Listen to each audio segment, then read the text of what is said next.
Kemudian juga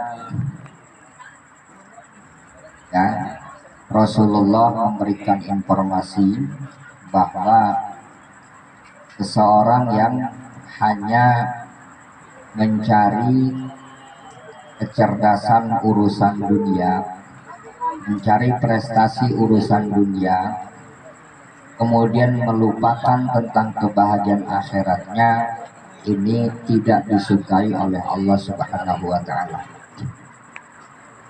Jadi ada hadis, innallaha yubghidu kulla alimin bidunya wa jahilin bil akhirah.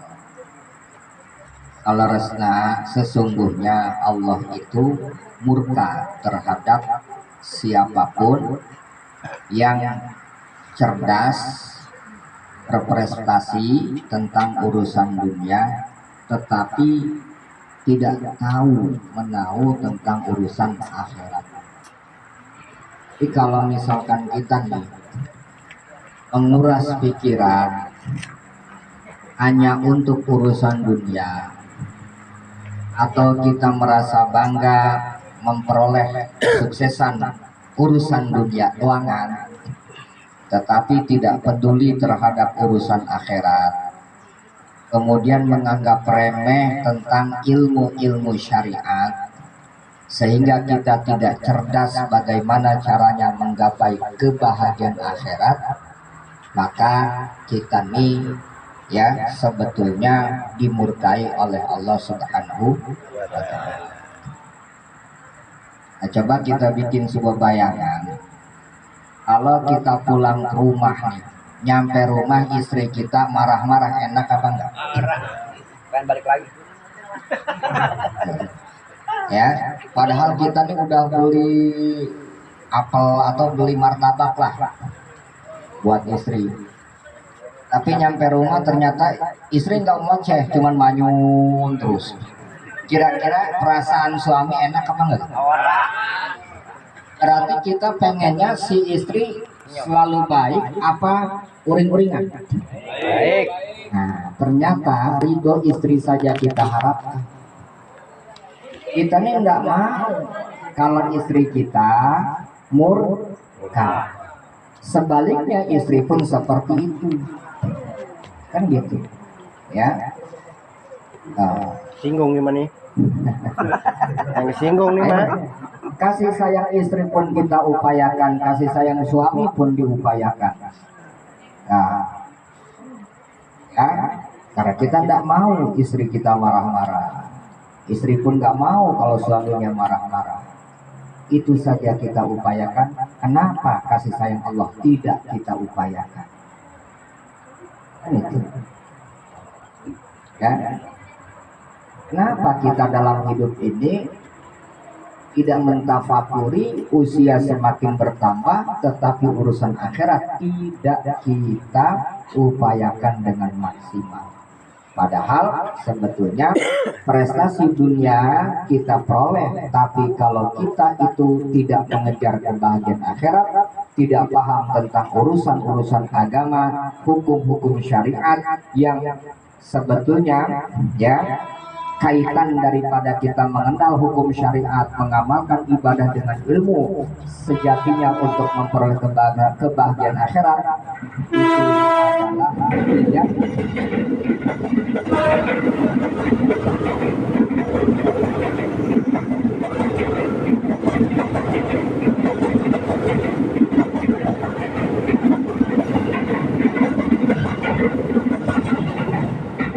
saya ulang.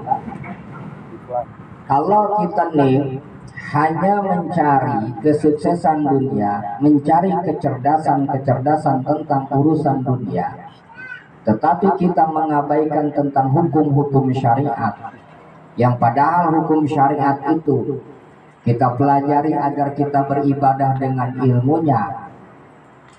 Lantas kita ini memahami bahwa hukum syariat kita kerjakan, kita perbuat dengan ilmu yang sebetulnya untuk meraih kebahagiaan akhirat, tapi kalau itu diabaikan maka bukan kebahagiaan yang kita peroleh. Na'udzubillahi min dzalik, justru kita memperoleh murka Allah Subhanahu wa taala. Nah, ini katanya ya. Jadi Allah murka terhadap orang yang hanya berprestasi urusan dunia tapi bodoh dalam urusan akhirat. Satu. Yang kedua, ini ada di dalam kitab Uqudul Jin, dicatat oleh Syekh Muhammad Nawaitanara. Beliau mencatat sebuah hadis. Ini sebagai renungan buat kita. Inna azaban nas, inna asyadan nasi azaban yaumal qiyamah man jahila ahli. Ini memakai lafaz inna, berarti Rasulullah ini mentahqiq, artinya betul-betul menyatakan takkid sungguh-sungguh ya, supaya jadi betul-betul bahan renungan kita. Padahal Rasulullah setiap bicaranya pasti benar, mustahil Rasulullah dusta ya, tanpa pakai lafaz inna pun omongan Rasul itu pasti benar. Kalau omongan kita kebalikan, sekalipun kita nih ngomong sebenarnya kadang-kadang bahkan kadang-kadang ngomong sebenarnya kita mau modus-modus ya kan? Ya. Nah, kalau Rasulullah tidak pakai lafaz inna, sebenarnya bahasa itu kata-kata Rasul sudah ya benar, tapi Rasulullah memakai kalimat inna. Inna asyadan nasi azaban yaumal qiyamah, sesungguhnya ya siksaan yang amat sangat yang akan dirasakan oleh manusia. Maksudnya dalam hal ini tentunya adalah ya kita nih awas sebagai suami. Man jahila ahlu adalah orang yang punya keluarga tetapi bodoh dalam urusan agama.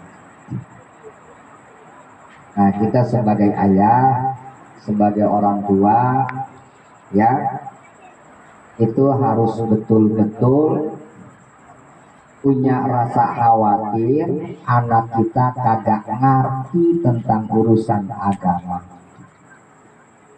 Kalau kita tidak mendidik anak-anak kita sehingga mereka tidak paham tentang syariat, akhlak mereka jauh daripada akhlak seorang muslim, disebabkan kita yang tidak peduli terhadap mereka, maka ini terancam dengan hadis ini.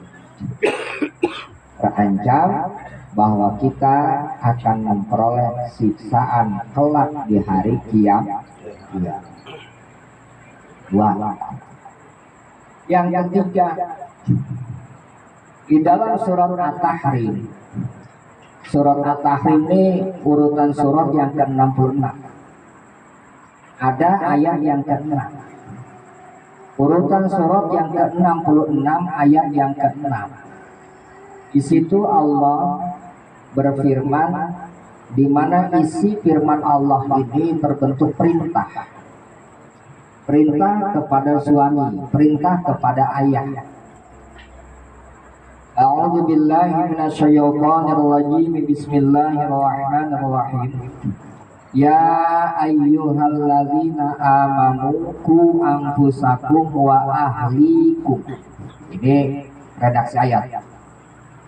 Tafsirnya bil hamli ala qa'atillah naron wa quduhan nasu ayil kuffaru wal hijaratu ka asnamihim minha, yakni annaha mufritatul hararah tutaqadu bima dzukira la kanari dunya tutaqadu bil hatabi wa nahwi alaiha malaikatun khazanatuha iddatuhum is'ata asyara kama sayati fil mudassir gilazun min galizil qalbi syidadun fil batshi la ya'sunallaha ma amarahum badalun minal jalalah ay la ya'suna amrallah wa yaf'aluna ma yu'marun.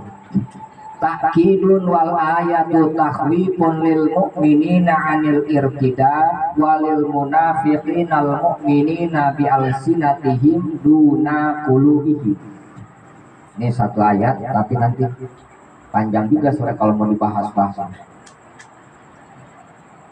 Di dalam surat At-Tahrim. Surat At-Tahrim ini masih ingat tadi? Ya, urutan keberapa? Urutan ke-66 ayat yang ke-6. Ini mudah-mudahan nih ke bawah sampai akhirat. Amin. Pas ngaji dapat apaan? Waduh, lupa saya. Nanti nggak waktu di majelis ngerti. Yang ke rumah lupa. Kali ada yang nyangkut, ada sih apaan? Nomor. Nomor apa? Nomor surat. Surat apa? At-Tahrim. Urutan surat ke berapa? 66. Terus yang dikaji apa? Ayat ke-6. Itu ada itu. Sampai akhirat. Kan? Kemudian jumlah kalimatnya berapa?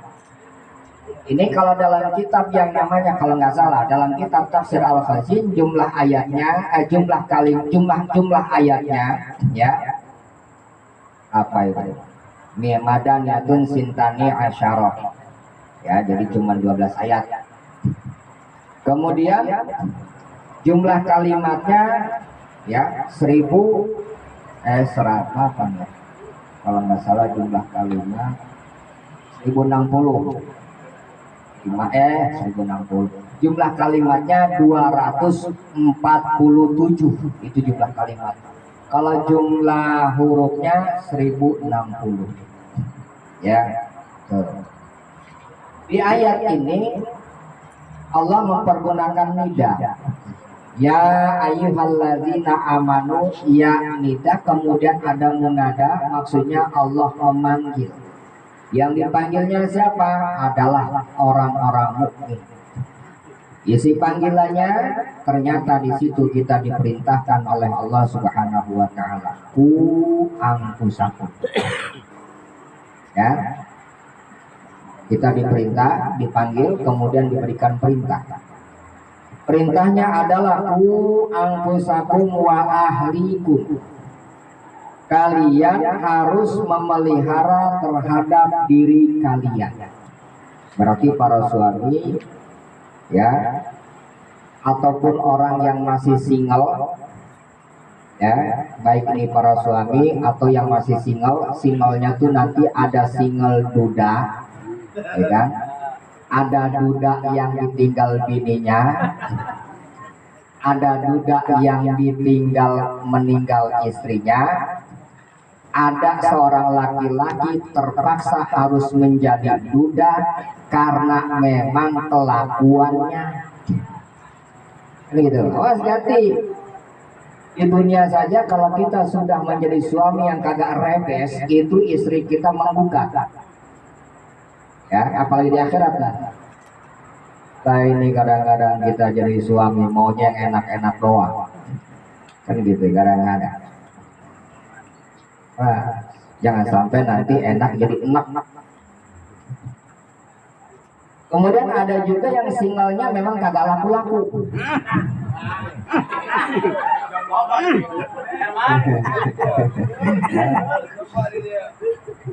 Ijazah peletnya udang ke-7.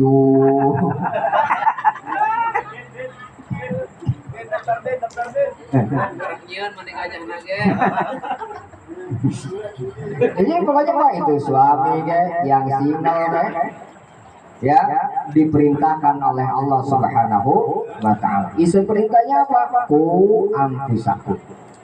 Kita diperintahkan oleh Allah untuk memelihara diri. Dari apa? Naron, dari api neraka. Atau ini perintah datang ke kita. Berarti kita nih punya kewajiban melaksanakan perintah Allah, bentuknya amar ma'ruf nahi munkar terhadap diri kita. Kita nih harus mengajak, mengarahkan, membawa tubuh kita patuh kepada Allah, juga harus menghindarkan diri kita dari kemaksiatan. Ya. Kemudian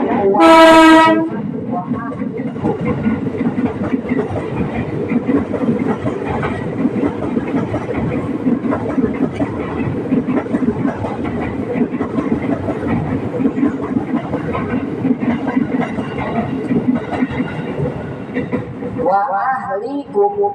Kemudian juga di sini Allah mempergunakan kalimat waw, artinya kalimat susulan, ya, atau nasab. Maksudnya adalah dan wa ahlikum, dan ternyata suami, ya, ini bukan hanya sebatas punya kewajiban memelihara dirinya dari api neraka, ya, bukan hanya sebatas dirinya doang, tapi wa ahlikum juga punya kewajiban menghindarkan keluarganya, anak dan istrinya, naron, dari api neraka.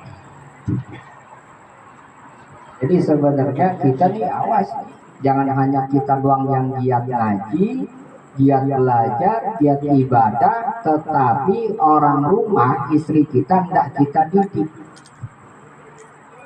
Istri kita hendak kita diancam itu oleh Rasulullah, tuh diberitahukan. Ada hadis dicatat, dalam kitab Ubudul juga. Allah bin nisa fa innahuna amanatun indakum kama lam ya'mur imra'atah bi sholat Allah yu'allimha faqad Allah wa rasulah. Rasulullah mengatakan, takutlah kalian kepada Allah, takutlah kalian kepada Allah. Ini takkid, dua kali berkata, tuh diulang-ulang dua kali, Allah, itu jadi maf'ul daripada kalimat fi'il amr yang dibuang dan dinasabkan di situ. Allah mentakdirkan ittaqullah. Kalian tuh harus betul-betul merasa takut kepada Allah. Kalian tuh harus betul-betul merasa takut kepada Allah. Tentang urusan apa? Nisa, tentang urusan kaum istri. Kenapa? Fa'innahuna, karena sesungguhnya mereka para istri itu adalah hamba Allah yang kemudian Allah titipkan kepada kalian. Fa'innahuna amanatun indakum, mereka kaum istri, kaum wanita itu sebagai istri kalian, itu adalah amanat dari Allah Subhanahu. Kalau barang amanat lagi dijaga apa enggak? Baik. Suka dijaga nggak tuh bini? Enggak. Bagaimana cara menjalankan amanah? Di sini Rasulullah memberikan contoh soal faman lam ya'mur utawi sapa uwong, ya, paman lam ya'mur ini kalau lafaz man ini masuk kategori kalimatnya adalah mausul ismi mutlak atau juga disebut mausul ismi musytarak. Dalam usul fikihnya disebutnya adalah min siyagil umum, maksudnya antum, kita semua ini masuk dalam lafaz man. Bisa tertuju kepada satu orang laki-laki, satu orang perempuan, dua laki-laki, dua perempuan, tiga laki-laki, tiga perempuan, bahkan bisa ditujukan juga kepada hamba Allah yang tidak berakal. Lafaz man. Tapi apapun intinya di sini ini tertuju kepada para suami, siapapun orangnya yang tidak memerintahkan istrinya, ini istri di sini yang disebut. Tapi tentu nanti ada anak juga. Paman lam ya'mur, siapapun orangnya yang tidak memerintahkan imra'atah akan istrinya, wadone sholat untuk menunaikan sholat, atau lam yu'allimha, dia ini tidak ada upaya untuk mendidik istrinya umuruddin, tentang urusan agama. Nah ini mohon maaf, kalau suaminya seorang yang alim, in kana zaujuha aliman, barang siapa jika sekiranya suaminya itu adalah aliman, orang yang alim, maka wajib si suaminya mendidik istrinya. Wa illa illam yakun aliman.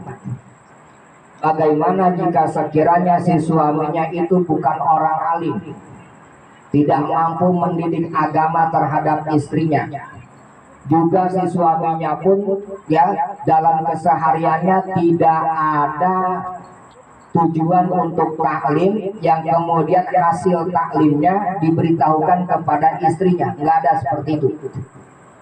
Maka katanya falaha al-khuruj, ini dalam kitab al-ibanah wal ifadah, falaha al-khuruj lisu alil ulama ma yahtaju. Nah, Kalau sekiranya wa illa ay wa in lam yakun aliman, kalau seorang suami tidak punya ilmu, tidak ngerti tentang urusan agama, tidak mampu mendidik istrinya, ya, dan dia pun tidak ada waktu atau tidak ada kemampuan untuk belajar dan hasilnya diberitahukan kepada suami istrinya, tidak ada seperti itu, falaha, maka si istri tersebut ia justru diperbolehkan laha bagi wanita itu al-khuruj untuk keluar rumahnya lisu alil ulama yang tujuannya bertanya kepada para ulama mayahtaju ilaiha, mempertanyakan hukum-hukum agama yang dia butuhkan. Jadi kalau misalkan seorang istri kadang ngerti tentang urusan haid, suaminya kadang bisa ngedidik, dan si suaminya juga tidak bisa mendatangkan ustaz ke rumahnya, dan suaminya juga kagak mau belajar keluar rumah, kemudian hasilnya diberitahukan kepada istri, nggak kayak gitu, maka si istrinya ini itu boleh keluar rumahnya untuk bertanya kepada ulama, menghadiri majelis-majelis taklim yang di situ diajarkan tentang ilmu yang dia butuhkan. Bahkan pakai lanjutannya bal yajibu al khuruj, bahkan ternyata bukan sebatas boleh, bal yajibu lah al khuruj, bahkan atau justru wajib kepada si wanita tersebut keluar dari rumahnya, ya, lisu alil ulama yang tujuannya belajar, mempertanyakan ilmu yang dia butuhkan dari para ulama. Kalau dalam kondisinya seperti ini, kalau kondisinya si suami tidak mampu mendidik dan si suaminya tidak mengunjungi majelis taklim, kemudian dikabarkan, diberitahukan kepada si istri, ya, istrinya keluar, padahal kajian-kajiannya kajian wajib ain yang harus dia ketahui dan dia belum tahu hukumnya, tiba-tiba si suaminya melarang, boleh enggak? Ini ternyata kondisinya kalau seperti itu haram bagi suaminya melarang istrinya mengunjungi majelis taklim. Kalau kajiannya kajian fardu ain, ilmu yang dibutuhkan oleh si istri dan suami tidak dapat memberitahu. Begitu. Tapi kalau misalkan begini, Dek, kamu di rumah aja. Ini masalah apa nih? Masalah takbiratul ihram saya belum paham nih, papi. Wis semuanya papi. Ya. Terus atau masalah haid atau masalah apa lah, dia ada pengajian, tapi si suaminya ngomong, hari ini saya pengen dah ditemenin sama kamu misalnya, ya udah ini nanti saya datang ke rumah ustaz. Nah akhirnya si suaminya keluar tuh ke rumah ustaz, ditanya dah tuh seputar hukum haid, seputar ilmu yang dibutuhkan oleh suaminya, kemudian dia pulang disampaikan kepada istrinya, kan udah dapat tuh dari suami, ya, tapi si istrinya tetap pengen keluar, pengen taklim juga. Nah, tapi suami ngarang, ini bagaimana? Kayaknya kita jelaskan, dan berarti nggak terjadi kesalahpahaman. Ya udah, misalkan, ini maaf ya, si Asep ini udah laku. Asep ini udah laku, ya, hari Minggu ada majelis taklim ibu. Kajiannya kajian ilmu yang dibutuhkan oleh para ibu. Hanya Asep pada hari Minggu itu dia pengen ditemenin oleh istrinya. Maklum lah pengantin baru, umpama ya, ini pengen ditemani oleh istrinya. Tapi istrinya kan pengen ngaji. Kata si Asep, Neng kalau bisa mah ya hari ini mah Minggu nih ngaji jam berapa? Jam 2 Pak. AA lah. jam 2 jangan ngaji dulu ya, pengen ditemenin nih. Enggak, ini kajian yang penting nih, soal haid atau soal mandi wajib lah, seperti itu. Oh kalau gitu biarin saya yang keluar nih, ini kan baru jam 8 saya mau ke rumah Ustaz Adi nih, mau nanya. Asep ada keluar ke rumah Ustaz Adi, ditanya dah tuh seputar mandi wajib, dijelaskan oleh Ustaz Adi nih. Pulang kan Asep nih, jam 10 pulang, dikasih tahu, Neng nih mandi wajib gini. Nah kan datang jam 2 tuh. Nah ini kan pengajian sudah mulai, ibu-ibu sudah mulai sholawatan. Biasanya sih kadang-kadang ibu-ibu yang ngaji 10, speakernya ngapak ngawang-ngawang. Ya. Nah ini ternyata kajian itu juga, kajian mandi wajib. Tapi kan Asep sudah menyampaikan karena sudah bertanya kepada gurunya. Nah akhirnya Asep melarang. Udah jangan ngaji dulu kan sudah. Itu bagaimana? Hukumnya dosa pendas suaminya yang larang? Kagak.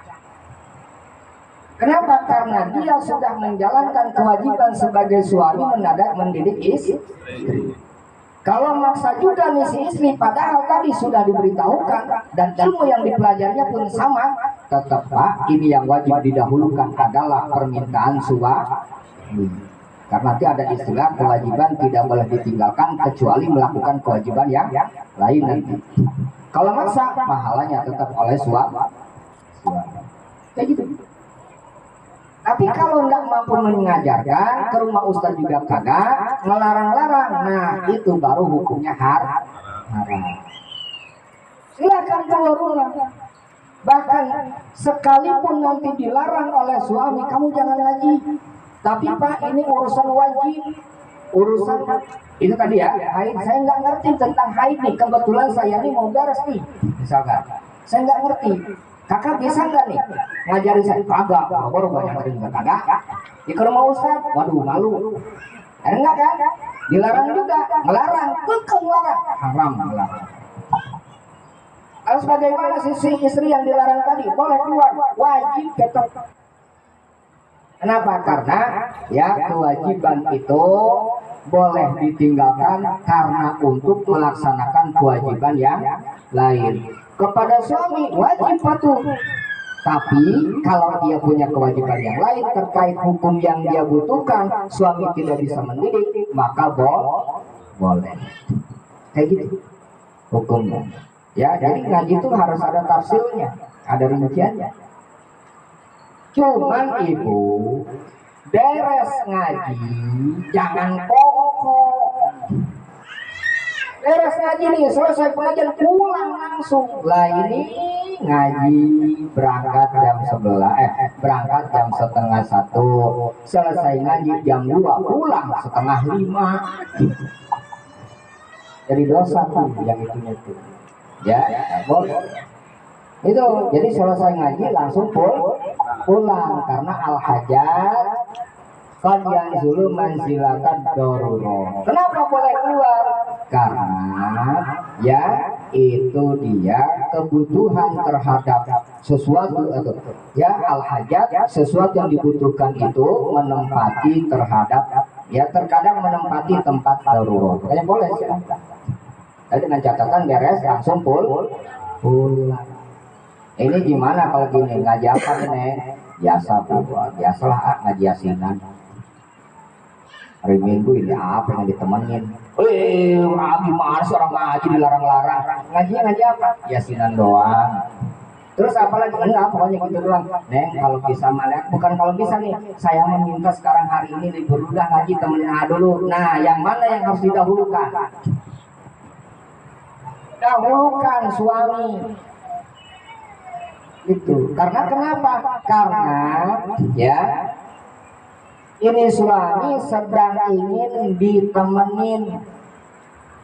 Wajib si istri mendahulukan keinginan suami. Kalau dia tetap kesono keluar padahal ngajinya sunnah, suaminya ini minta ditemenin, tetap itu si istri jadi dosa. Pahalanya buat suami. Itu sebenarnya begitu sebetulnya. Gitu. Jadi bukan berarti nanti awas ya, jangan sampai kita salah kaprah. Pas ibu mau ngaji, misalkan akhirnya nggak jadi karena nggak boleh. Akhirnya si ibu berpikir, gua mau punya suami mau ngaji aja nggak boleh. Gitu. Lihat dulu kajian apa, paham ya? Gitu. Nah, udah kita lanjut. Nah, kemudian di sini kita nih sebagai suami diperintahkan untuk memelihara diri juga keluarga dari api neraka. Bilhamli ala ta'atillah, caranya adalah mengarahkan seluruh anggota tubuh juga mendidik, mengajarkan, memerintahkan keluarga untuk patuh kepada Allah Subhanahu wa taala. Nah ini. Kemudian Allah Subhanahu wa taala di sini memberitahukan tentang kondisi neraka supaya kita nanti tuh ya ada rasa takut kemudian tidak berani melanggar aturan Allah. Ini disebutkan Pak kondisinya. Kata Allah waquduhan nasu lam utawi. Itu kalau pakai bahasa apa pesantren, kalau pakai terjemah kita begini, waquduhan nasu, dan ya bahan bakarnya api neraka an-nasu adalah manusia. Ini mutlak kalimatnya, tetapi yang dimaksud bukan seluruh manusia. Kenapa? Karena nanti ada manusia muslim, ada manusia beriman, ada manusia kafir. Manusia yang mana yang dijadikan bahan bakar neraka? An-nasu al-kufar adalah manusia-manusia yang meninggalnya dalam keadaan kafir, tidak membawa iman. Di akhirat mereka akan jadi bahan bakar. Kita nggak dijadikan bahan bakar. Kalau kita meninggal dalam keadaan membawa iman, tidak dijadikan bahan bakar. Ya, tapi yang di sate kita tuh ya sama kayak kita bikin sate, ya kan? Bahan bakarnya yang dibakarnya haji. Berarti kita yang dibakar, direbus, kita yang direbus, gitu ya. Lumayan juga, bukan lumayan lagi. Awas. Jadi ini min itlaqil mutlak wa iradatil muqayyad, yang disebut secara mutlak karena yang namanya manusia mutlak itu kalau dimutlakkan laki-laki, manusia perempuan, manusia Yahudi, ya Nasrani, ya Muslim, ya kan gitu. Makanya di sini ditakid dengan al-kufar, maksudnya adalah orang-orang kafir. Kemudian waquduhan nasu wal hijarah, dan ternyata bukan hanya sebatas manusia kafir saja yang dijadikan bahan bakar neraka, juga adalah bebatuan ka'asnamihim, contohnya seperti patung-patung yang dibuat daripada batu, ya. Ka'asnamihim minha, juga bahan bakarnya itu adalah batu-batu yang dibuat, yang dipahat kemudian dijadikan patung kemudian disembah-sembah oleh mereka. Ini nanti dijadikan bahan bakar. Yang dimaksud yakni annaha mufridatul hararah tutaqadu bimazukiro. Ini berarti di sini maksudnya adalah ya, sesungguhnya api neraka itu mufridatul hararah, sangat panas. Tutaqadu bimazukiro, yang bahan bakarnya itu bahan bakar api neraka menggunakan sesuatu yang tadi disebutkan, maksudnya adalah orang kafir dengan bebatuan. Satu. Yang kedua bisa juga dimaknakan adalah api neraka sangat panas, saking panasnya bebatuan itu bisa menjadi terpanas.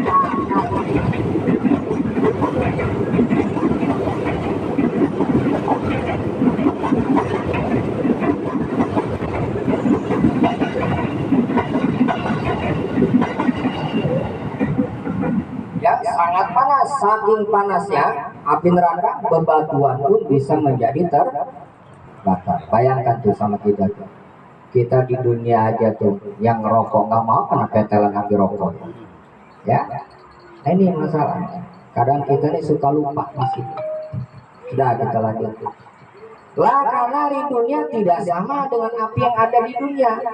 Kenapa tuta kode bil haqqa badahi tuh yang namanya api dunia mah bahan bakarnya hanyalah sebatas kayu, wanahwi atau seumpama kayu, ya bambu, kemudian yang apa batok, kan kayak gitu aja.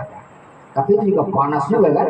Tapi sepanas-panasnya api dunia tetap saja akan ada habisnya. Kayu bakar itu dia akan terus yang namanya menyala apinya sepanjang dia belum menjadi abu. Kalau sudah habis jadi abu apa enggak?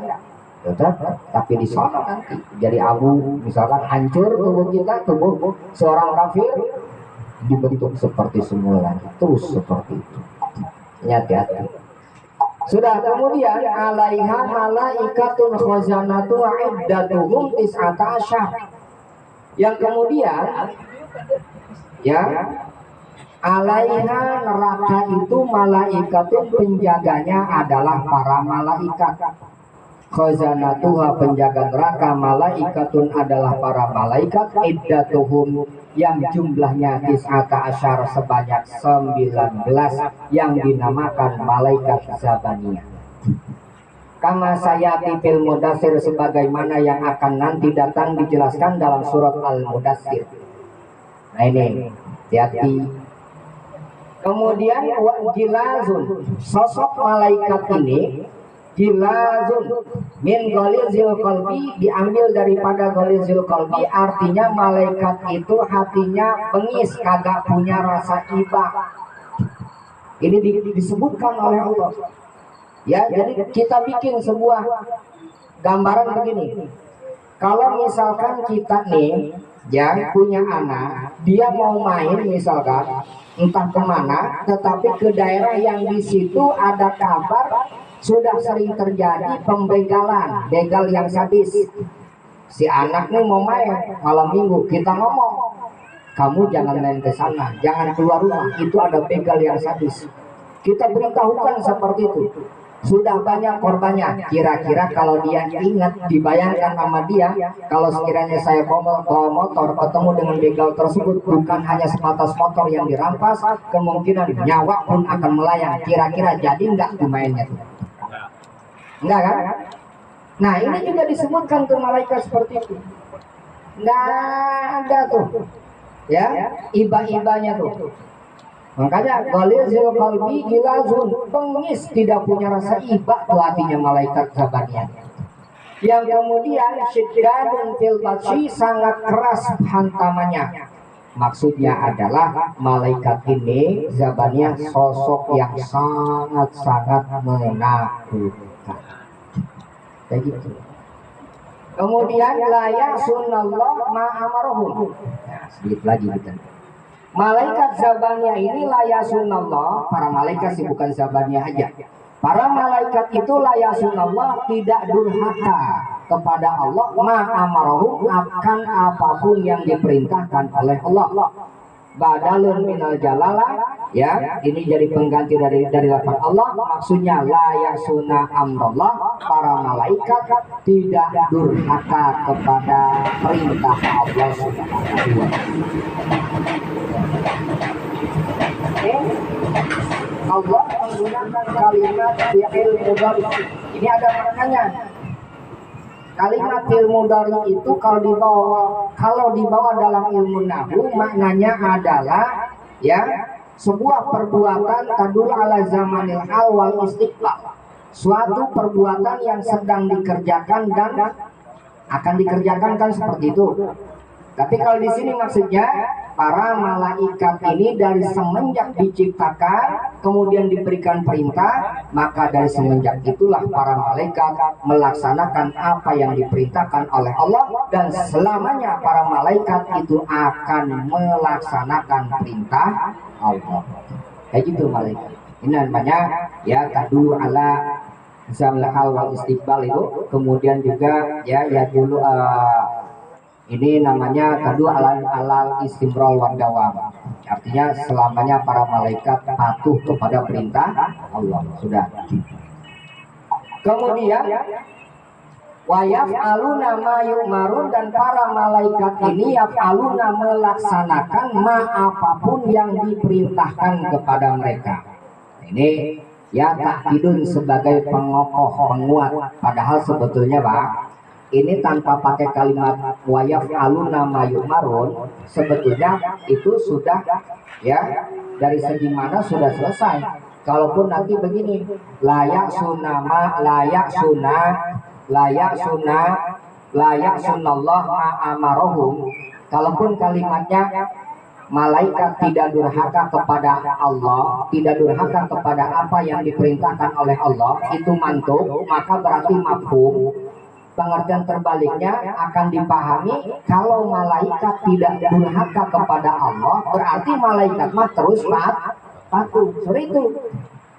Jadi kalau ada mantuk, ada mafhum. Mantuknya cukup menggunakan layasunallah, malaikat tidak durhaka kepada apa yang diperintahkan oleh Allah, maka mafhumnya adalah malaikat akan terus patuh kepada Allah. Tapi di sini Allah mempergunakan wayaf'aluna ma yu'marun ditakkid, dikokohkan. Malaikat tidak durhaka, tidak pernah durhaka kepada Allah, dan malaikat itu senantiasa melaksanakan apa yang Allah perintahkan. Ini malaikat. Tuh, takkid dalam tahunya, dalam ilmu balaghahnya disebut bade' torod wa akas. Nggak paham, nggak ada masalah itu mah. Yang ngaji balaghahnya mah. Jadi bade' torod wa akas. Ya, sudah. Kesimpulannya, wal ayatu tahwifun lil mu'minina 'anil irtidad walil munafiqina al mu'minina bi alsinatihim duna qulubihim.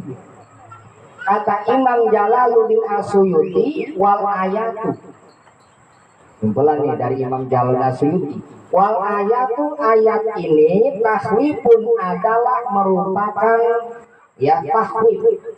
Tahwif itu pemberitahuan sekaligus mengancam, berikan ancaman lah.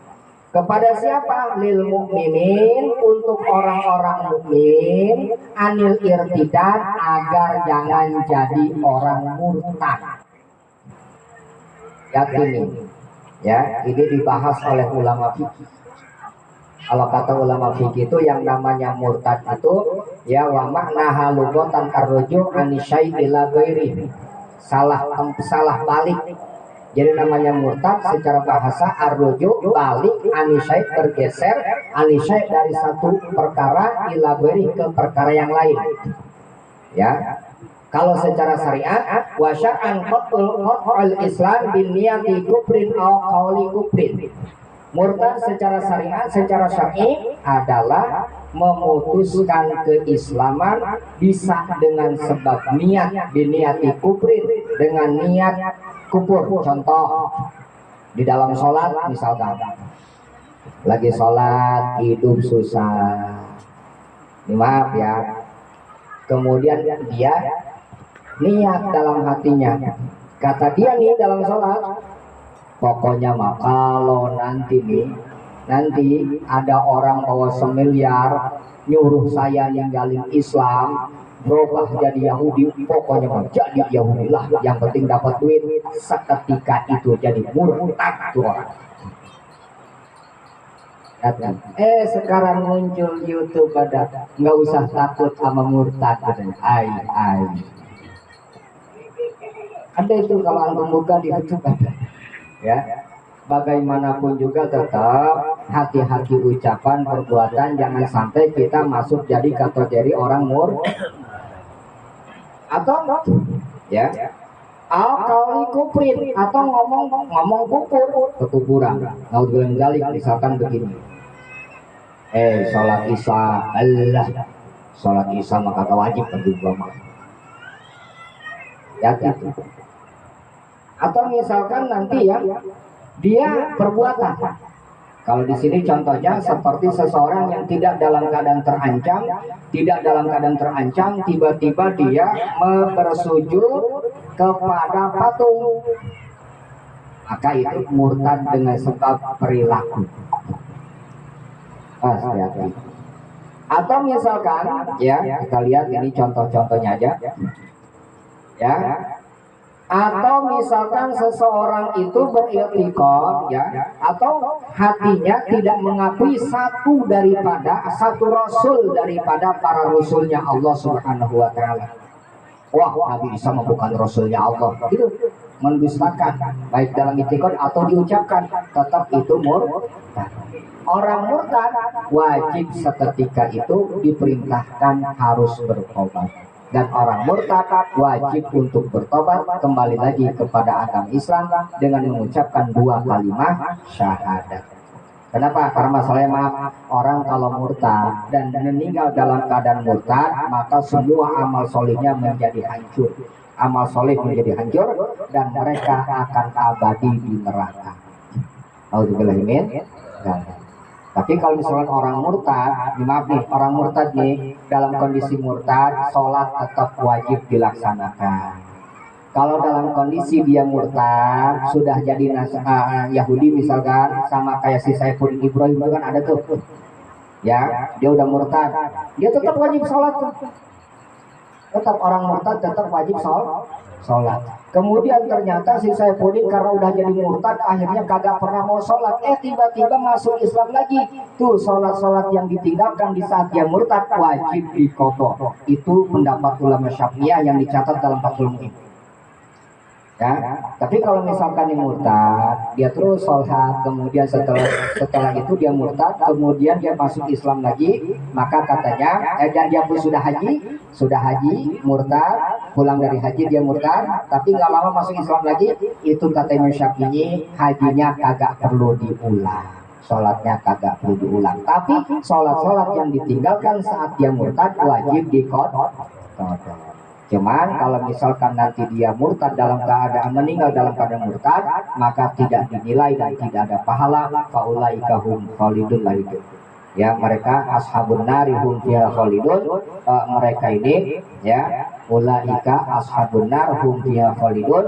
Mereka itu dihinakan sehina-hinanya oleh Allah dan kekal di dalam neraka. Itu ada dalam surat Al-Baqarah ayat 217, ada ayat faulaika ashabun nar hum fiha khalidun. Lafaz ulaika isim isyarah dalam ilmu balaghah, dalam ilmu balaghah disebutnya itu, maaf ya, itu di situ untuk menyatakan bahwa mereka ini hina sehina-hinanya. Ya, awas billboard nantilah. Sedikit lagi. Jadi kemudian ini, maaf ya, ancaman buat kita yang sudah beragama Islam. Hati-hati jangan sampai jadi murtad. Karena kalau jadi murtad, nanti akhirnya jadi bahan bakar. Kemudian selamanya di neraka. Kemudian walil munafikin juga sebagai ya ancaman dan juga pemberitahuan nih. Kepastian tentunya untuk orang-orang munafik yang mereka menyatakan beriman dengan ucapannya duna qulubihim, tetapi tidak beriman dengan hatinya. Jadi sudah, intinya di ayat ini takwid kesimpulannya adalah ya Allah memberitahukan kepada kita jangan sampai kita ini menjadi orang murtad. Kondisinya neraka bahan bakarnya adalah daripada orang-orang kafir, termasuk di dalam kafir itu adalah murtad. Kemudian murtad adalah ya kekafiran yang paling buruk secara mazhab fikih. Ya, hukum fikih murtad adalah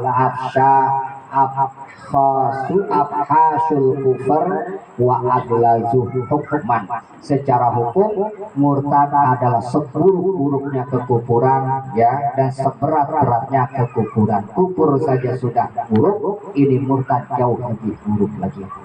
Kemudian orang murtad tidak memperoleh kebahagiaan, justru mereka akan memperoleh kehinaan sehina-hinanya. Di dunia pun orang murtad itu ya sudah dihinakan oleh Allah, lebih-lebih di akhirat orang murtad, orang kafir dihinakan oleh Allah dan ditempatkan di dalam nerakanya Allah Subhanahu wa ta'ala.